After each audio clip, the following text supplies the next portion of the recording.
I'm Carmine Gallo with Bobby Herrera, who is a successful entrepreneur and CEO and author of the new book, The Gift of Struggle. Bobby, before we get to a really powerful story from your life that I think shaped your values as a business leader, give us the elevator pitch. Why should entrepreneurs and aspiring leaders consider struggle as a gift instead of a pain to be avoided? Well, my philosophy is simple, Carmine. We all struggle. Every struggle teaches us something. That's the gift. And leadership is sharing those gifts.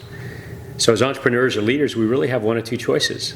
Either we view struggle as a source of empowerment and use it to build strong communities, or we put it to the side and pretend it's not there and risk being viewed as a leader that isn't authentic.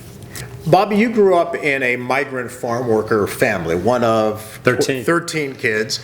And there were times when you were young, you were on the farm, harvesting crops, picking cotton 10 hours a day.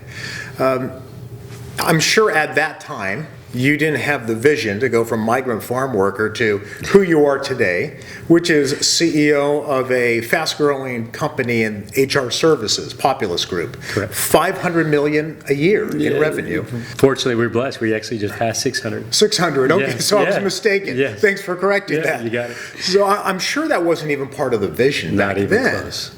But something happened in high school. Tell us the story. You and your brother were playing on the high school basketball team. You were returning home from a game. You were on the school bus.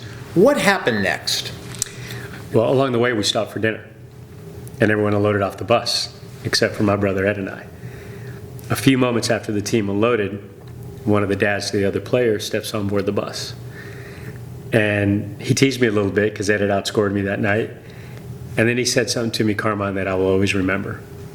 He said, Bobby, it would make me very happy if you would allow me to buy you boys dinner so you can join the rest of the team. Nobody else has to know. All you have to do to thank me is do the same thing for another great kid just like you on this bus. And I will never forget how I felt at that moment. It just became the force that drove me to build something that would allow me to pay forward that kind act to other kids like me who were born on the wrong side of the opportunity divide.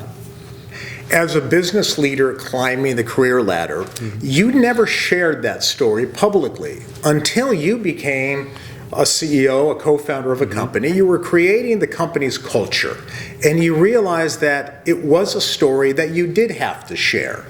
Why? What happened? What changed? Well, as an entrepreneur, you're going to hit the inevitable turbulence. And I started to feel a disconnect with the people that I was fortunate enough to lead. And it didn't feel right to me. And I hadn't yet discovered that vulnerability is a critical leadership skill.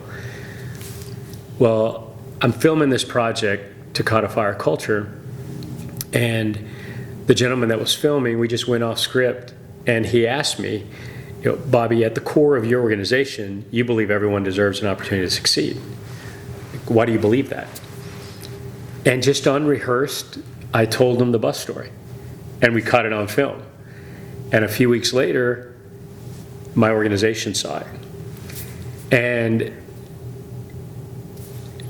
they saw me in a new light after they saw that story. Yeah. And they heard what was really driving me inside. They didn't know that. And so that story, it humanized me. And it helped them see the force that was driving me.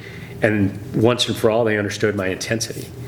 Because before that, I was just this leader that was trying to build something. Yeah. I hadn't given them what I believe every great leader and storyteller must do. I hadn't given them meaning. And so we have to give our people something that they can contribute to. And I hadn't done that yet.